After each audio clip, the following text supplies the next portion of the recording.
Hello student, good evening. I think you are fine. और आप इस समय अपने समय का सदुपयोग करते हुए पढ़ाई भी कर रहे होंगे और नोट्स भी बना रहे होंगे। आप लोगों के लिए पिछले वीडियो में मैंने करेंट जीएस पढ़ाया था। आप लोगों के लिए मैं मिसलेनियस जीएस भी पढ़ा रहा हूँ। इसके लिए आप एक डायरी अलग से बना लें, जिसमें आज का मेरा टॉपिक है महत्वपूर्ण क्रांतियाँ। तो महत्वपूर्ण क्रांतियों से क्वेश्चन कैसे आता है, पहले तो हम क्वेश्चन की बात करते हैं। जैसे एक बार आया था कि परावहनी क्रांति का संबंध किससे है। परावहनी क्रांति का संबंध किससे है, तो आप बताइए किससे है। भिंडी उत्पादन से। परावहनी क्रांति का संबंध भिंडी उत्पादन से है। नीली क्रांति का संबंध मछली उत्पादन से, और नीली क्रांति का संबंध मछली उत्पादन से। गुलाबी क्रांति का संबंध झींगा मछली के उत्पादन से। क्लियर बेटा।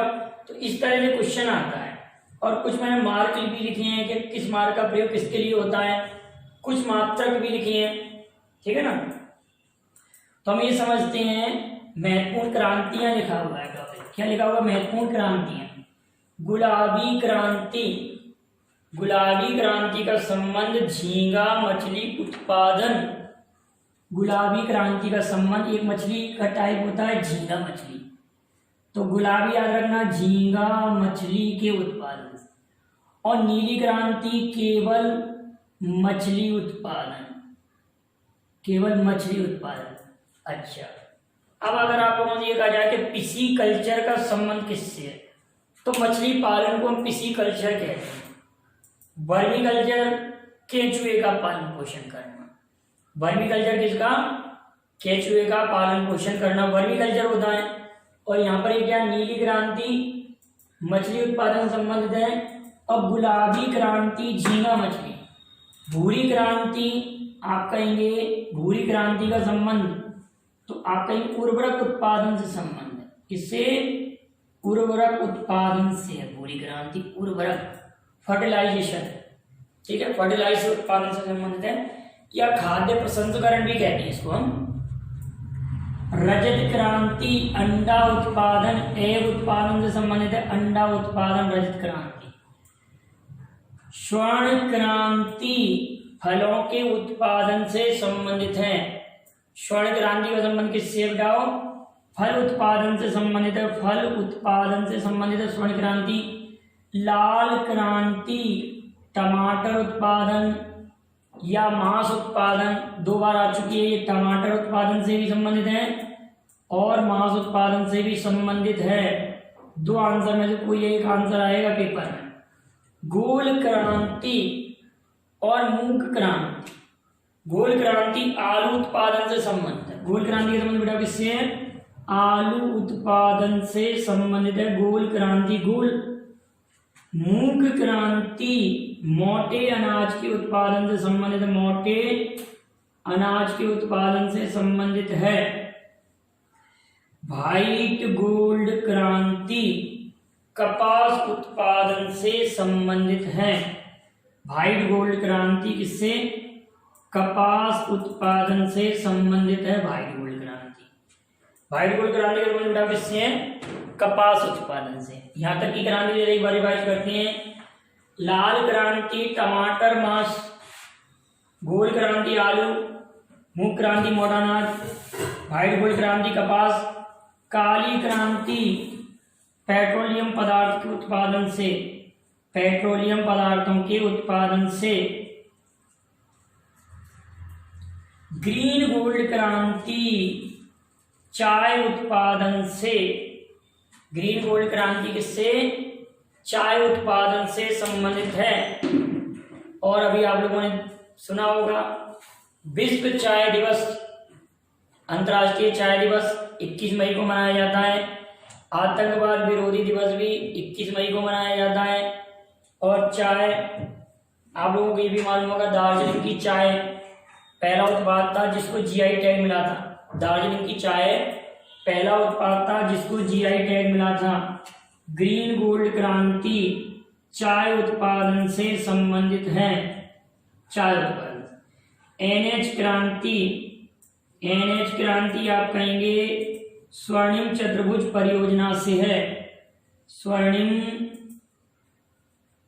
चतुर्भुज परियोजना से NH क्रांति स्वर्णिम चतुर्भुज परियोजना से संबंधित है।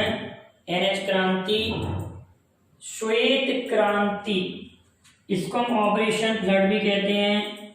दुग्ध उत्पादन से संबंधित है, दुग्ध उत्पादन से संबंधित है। श्वेत क्रांति दुग्ध उत्पादन से संबंधित है। क्लियर है ना। और श्वेत क्रांति के जनक वर्गीज कुरियन थे। NH क्रांति क्लियर हुआ। श्वेत क्रांति दुग्ध उत्पादन, श्वेत क्रांति के जनक वर्गीज कुरियन, श्वेत क्रांति के जनक वर्गीज कुरियन। ऑपरेशन फ्लड के जनक भी वर्गीज कुरियन। क्लियर बेटा इतना। पराभनी क्रांति अभी हमने प्रारंभ में इसको समझाया था। भिंडी उत्पादन से संबंधित है पराभनी क्रांति। भिंडी उत्पादन से संबंधित है पराभनी क्रांति, भिंडी उत्पादन। चलिए एक बार रिवाइज करते हैं। गुलाबी क्रांति, अब इसको हम ऐसे छुपाते हैं। गुलाबी क्रांति झींगा मछली। भूरी क्रांति उर्वरक उत्पादन। नीली क्रांति मछली उत्पादन। रजत क्रांति अंडा उत्पादन। स्वर्ण क्रांति फल उत्पादन। लाल क्रांति टमाटर और मांस उत्पादन। गोल क्रांति आलू उत्पादन। मूंग क्रांति मूंग अनाज उत्पादन, मोटे अनाज। व्हाइट गोल्ड क्रांति चाय उत्पादन। काली क्रांति पेट्रोलियम पदार्थों का उत्पादन। क्या था हमारे व्हाइट गोल्ड क्रांति कपास उत्पादन है, व्हाइट गोल्ड कपास। काली क्रांति व्हाइट गोल्ड कपास से संबंधित बेटा। काली क्रांति पेट्रोलियम पदार्थ का उत्पादन। ग्रीन गोल्ड क्रांति चाय उत्पादन। NH क्रांति स्वर्णिम चतुर्भुज परियोजना से संबंधित है। श्वेत क्रांति या ऑपरेशन फ्लड का संबंध किससे? दुग्ध उत्पादन से है और वर्गीज कुरियन ने चलाया था। पराभनी क्रांति भिंडी उत्पादन। सदाबहार क्रांति, सदाबहार क्रांति का संबंध, सदाबहार क्रांति का संबंध किससे है? तो आप कहेंगे जैव तकनीकी के उपयोग द्वारा, जैव तकनीकी बायोटेक्निकल का प्रयोग करके, जैव तकनीकी का कृषि क्षेत्र में प्रयोग, कृषि क्षेत्र में प्रयोग जैव तकनीकी का। हरित क्रांति शब्द दिया था विलियम वॉर्ड ने। और भारत में हरित क्रांति का जनक MS स्वामीनाथन और विश्व में हरित क्रांति के जनक नॉर्मन बोरलॉग। स्वामीनाथन पुरस्कार कृषि के क्षेत्र में दिया जाता है, बोरलॉग पुरस्कार भी कृषि के क्षेत्र में दिया जाता है। हरित क्रांति अनाज के उत्पादन से संबंधित है, हरित क्रांति का संबंध अनाज उत्पादन से। पीली क्रांति, यहाँ पर लिखा हुआ पीली क्रांति, तो पीली क्रांति तिलहन उत्पादन से संबंधित, किससे संबंधित है? तिलहन उत्पादन से संबंधित है पीली क्रांति। अमृत क्रांति, अमृत क्रांति और संगम योजना। संगम आपको ऐसा लगता है कि नदियों से नहीं मिला, अमृत क्रांति का संबंध नदियों को आपस में जोड़ने से संबंध। इसका अमृत क्रांति का संबंध नदियों को आपस में जोड़ने से है।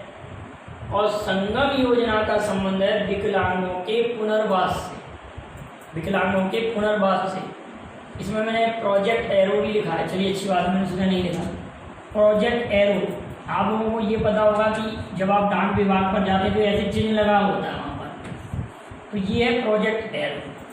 तो डाक विभाग के आधुनिकीकरण से संबंध रखता है प्रोजेक्ट एरो का। प्रोजेक्ट एरो का संबंध डाक विभाग के आधुनिकीकरण से संबंध रखता है। अब आप देखेंगे कि विश्व डाक दिवस कब मनाया जाता है। विश्व डाक दिवस कब मनाया जाता है? अंतर्राष्ट्रीय डाक संघ का मुख्यालय कहाँ पर है? UPU का मुख्यालय कहाँ पर है? और अंतर्राष्ट्रीय न्यायालय का मुख्यालय कहाँ पर है? और IUCN का मुख्यालय कहाँ पर है? रेड डाटा बुक कौन सी संस्था जारी करती है? और पहली बार संयुक्त बैठक, कई क्वेश्चन मुझसे विद्यार्थियों ने पूछे तो अब मैं आप लोगों के लिए क्वेश्चन दे रहा हूँ, आप भी जवाब भेजें। पहली संयुक्त बैठक कब हुई थी? संसद की पहली संयुक्त बैठक कब हुई थी? अनुच्छेद 108 के तहत इस बैठक को बुलाता है राष्ट्रपति और अध्यक्षता करता है लोकसभा अध्यक्ष। संयुक्त बैठक की जॉइंट मीटिंग की अध्यक्षता कौन करता है? लोकसभा अध्यक्ष। तो पहली संयुक्त बैठक कब हुई थी, दूसरी कब हुई थी और तीसरी कब हुई थी? और कुछ भी आप जानकारी रखते हो संयुक्त बैठक पर, जॉइंट मीटिंग पर, तो आप उसे लिखकर भेज सकते हैं।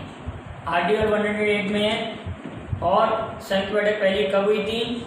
चलिए, तो प्रोजेक्ट एरो डाक विभाग के आधुनिकीकरण से, रेड रिबन एक्सप्रेस एड्स मरीज से रिलेटेड है। और ये रेड रिबन एक्सप्रेस एड्स दिवस कब मनाया जाता? 1 दिसंबर। एलिसा टेस्ट का संबंध भी एड्स से है। एलिसा टेस्ट का संबंध किससे? एड्स के मरीजों की जांच के लिए। और बायोप्सी टेस्ट कैंसर की जांच के लिए। अब आप बताएंगे विश्व कैंसर दिवस कब मनाया जाता है? विश्व कैंसर में क्वेश्चन बेटा इसलिए पूछता हूँ कि आप लोगों को तैयारी बनी रहे, और आप लोग अगर मेरी वीडियो को देख रहे हैं और नोट्स बना रहे हैं तो आप लोगों को तैयारी भी बहुत अच्छे से होती रहेगी। इसके अलावा भी आप सब्जेक्ट वाइज भी पढ़ाई कीजिए, ये तो मिसलेनियस चल रहा है। अब अगली बात आती है 1 मार्च। चलिए, यहाँ तक लिख लिया हमने। पीली क्रांति, हरित क्रांति अनाज उत्पादन से संबंधित है। अनाज उत्पादन, पीली क्रांति तिलहन उत्पादन, अमृत क्रांति नदियों को आपस में जोड़ने से, नदियों को जोड़ने से, संगम योजना का संबंध विकलांगों के पुनर्वास से, विकलांगों के पुनर्वास से। ठीक, संकल्प योजना का संबंध, संकल्प योजना का संबंध किससे है? अभी हमने पढ़ा था संगम योजना, संगम योजना देखिए हमने, संगम योजना विकलांगों के पुनर्वास से हो गई। अमृत क्रांति नदियों की विकलांगों के पुनर्वास से, विकलांगों के पुनर्वास, संगम योजना। अब संकल्प योजना का संबंध किससे? संकल्प अगर कहेंगे तो एड्स के मरीजों से रिलेटेड है, एड्स के मरीजों से रिलेटेड है, एड्स के मरीजों से संबंधित है। हम लोगों ने टीबी एड्स दोनों को 2030 तक उन्मूलन का लक्ष्य रखा है। भारत का 2030 तक इनसे उन्मूलित हो जाएगा। क्यों? पूर्णता भारत से नष्ट हो जाएंगे, माने समाप्त हो जाएंगे रोग। प्रोजेक्ट एरो डाक विभाग के आधुनिकीकरण से, रेड रिबन एक्सप्रेस एड्स मरीजों से रिलेटेड है, एड्स मरीजों से रिलेटेड है। Agmark, Ecomark, Rugmark और होल मार्क। एग मार्क का संबंध आप कहेंगे कृषि उत्पाद, माने कृषि उत्पाद जो वस्तुएं उन पर एग मार्क का चिन्ह लगाया जाता है, कृषि उत्पाद से संबंधित है।